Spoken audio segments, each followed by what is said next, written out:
안녕하십니까. 한피디의 여행 코멘터리 한종환입니다. 오늘 방문할 여행지는 앙코르와트로 유명한 캄보디아입니다. 사실 캄보디아 하면 앙코르와트부터 떠올리시는 분들이 많은데 오늘 보여드릴 곳은 앙코르와트가 아니라 톤레샵이라는 호수입니다. 톤레샵 호수는 동남아시아에서 가장 큰 호수로 물 위에서 집을 짓고 사는 수상마을도 볼 수가 있습니다. 호수라고 하기엔 너무나 큰 바다 같은 캄보디아의 젖줄 톤레샵 호수로 떠나 보실까요? 방콕에서 바로 비행기를 타고 시엠립으로 넘어갔어요. 사실 캄보디아는 앙코르와트만 보면 될까 생각을 해서 그렇게 긴 일정을 잡지 않았습니다. 다음날 본격적인 관광에 앞서 배를 채우기 위해 시내로 나왔는데 식당 이름이 너무 마음에 와닿아서 저기로 들어갔습니다. 마더솜 키친, 엄마 집밥입니다. 엄마 집밥. 첫 번째 음식은 왕만두. 조금 더 단 것 빼고는 우리나라 왕만두랑 거의 비슷해요. 두 번째는 롱락이라고 쉽게 표현하면 스테이크 덮밥. 확실히 소스 자체가 조금씩 더 달아요. 바베큐 소스랑 비슷하고. 확실히 왕만두나 저 스테이크 덮밥 롱락은 한국 음식이랑 거의 비슷했어요. 그래서 먹는데 큰 거부감 없이 맛있게 먹었어요. 전반적인 맛은 그냥 오므라이스 양념 같은 느낌? 좀 달달하고 바베큐 소스 같은 느낌도 나고.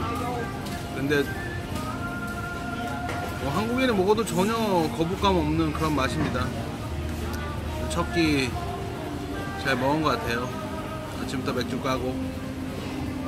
사실 처음엔 앙코르와트만 생각했었는데 가이드북이랑 인터넷 좀 찾아보니까 톤레샵 호수가 괜찮다고 해서 오후에 바로 방문하기로 했습니다. 캄보디아에서도 다른 나라와 마찬가지로 툭툭을 타고 톤레샵 호수까지 이동을 했습니다. 호수에는 여러 수상 마을이 있는데 제가 간 곳은 캄폰 플럭이었습니다. 여기가 제일 유명하고 사람들이 많이 찾는 곳입니다. 저는 툭툭을 좋아하는데 단점이 먼지가 눈, 코, 입에 다 들어옵니다. 그래서 툭툭을 타려면 항상 마스크를 끼는 걸 추천드립니다. 저곳에서 표를 사고 다시 툭툭을 타고 배 선착장에 도착을 하면 저렇게 배들이 모여 있습니다. 저 배를 타고 이동을 합니다.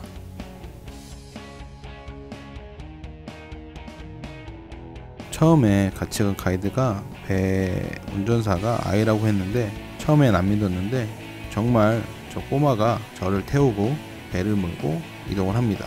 운전을 참 잘해요. 전문가. 배를 타고 이동을 하는 도중에 저기 학교가 있었어요. 저 학교도 물 위에 지어져서 등교를 배를 타고 합니다.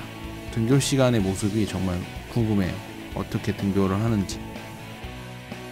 학교를 지나서 본격적으로 수상마을이 보입니다.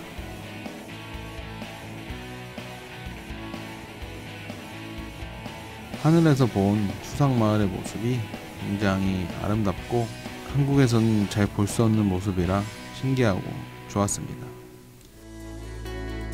중간에 저렇게 사원이 있어요. 그래서 잠깐 육지에 내려서 사원을 구경하고 다시 배를 타고 이동을 합니다.